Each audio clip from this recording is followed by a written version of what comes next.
एक बार एक शिकारी शिकार करने के लिए जंगल में पहुंचा। उसने अपने तीर पर बहुत ही खतरनाक जहर लगाया और शिकार को निशाना बना करके उसने तीर को छोड़ा, लेकिन उसका तीर चूक गया और तीर एक पेड़ पर जा लगा। वो पेड़ बहुत ही हरा भरा और बहुत सारे तोते उस पेड़ पर रहते थे।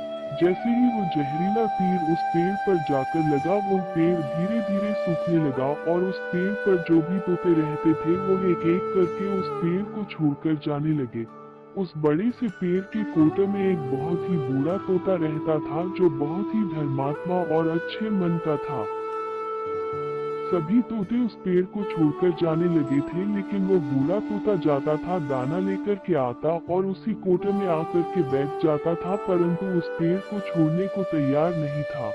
बूढ़े तोते के साथियों ने कई बार आकर के उसे समझाया कि यह पेड़ सूख रहा है और किसी दिन गिर भी जाएगा, चलो किसी और पेड़ पर चलकर रहा जाए, परंतु वो बूढ़ा तोता वहां से जाने को तैयार नहीं हो रहा था।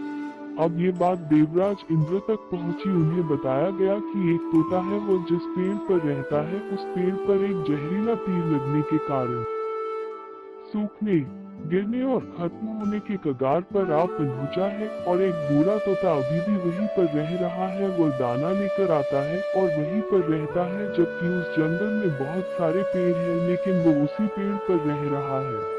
देवराज इंद्र प्रकट हुए और उस बूढ़े तोते से कहने लगे कि आप बहुत धर्मात्मा है, बहुत ही अच्छे मन के हैं, लेकिन आप इस पेड़ को छोड़कर किसी और पेड़ पर चले जाइए, क्योंकि यह पेड़ कुछ ही दिनों में गिर जाएगा।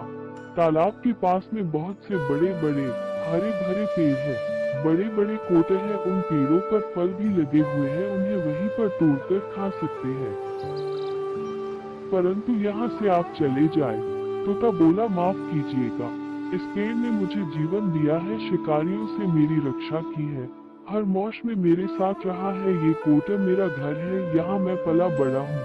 इस पेड़ को मैं छोड़कर कैसे जा सकता हूँ? इस पर संकट आया है तो क्या मैं इसे छोड़कर चला जाऊं? मैं ऐसा कभी नहीं कर सकता। देवराज इंद्र तोते के इस बात से बहुत ही प्रसन्न हुए। उन्होंने तोते से कहा, मैं आपके इस बात से बहुत ही खुश हूँ, मांगो जो आपको मांगना हो।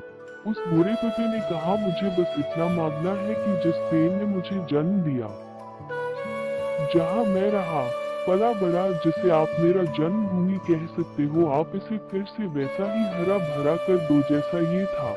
देवराज इंद्र ने अमृत से उस पेड़ को सिंच दिया और पहले की तरह हरा भरा कर दिया। अब वापस से उस पेड़ पर आकर के बाकी तोते रहने लगे। वो बूढ़ा तोता कुछ समय तक और जिंदा रहा, फिर उसकी मृत्यु हो गई और वह स्वर्ग में चला गया। ये कहानी हमें सिखाती ये है कि जब भी किसी इंसान का बुरा दौर आता है तो इमोशनली वो टूटा हुआ होता है, उसे किसी के सहारे की जरूरत होती है, किसी की आवश्यकता होती है। अगर आप ऐसे समय में उसे छोड़कर चले जाएंगे, उससे बात नहीं करेंगे, मुंह मोड़ लेंगे, तो आपसे बुरा कोई नहीं है, क्योंकि आप किसी के सुख का साथी बने या ना बने, लेकिन आपको हमेशा किसी के दुख का साथी जरूर बनना चाहिए।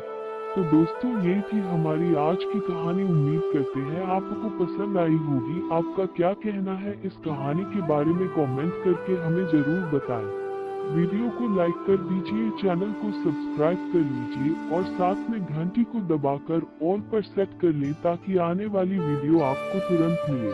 मुझे दीजिए अगली वीडियो तक इजाजत, तब तक के लिए धन्यवाद।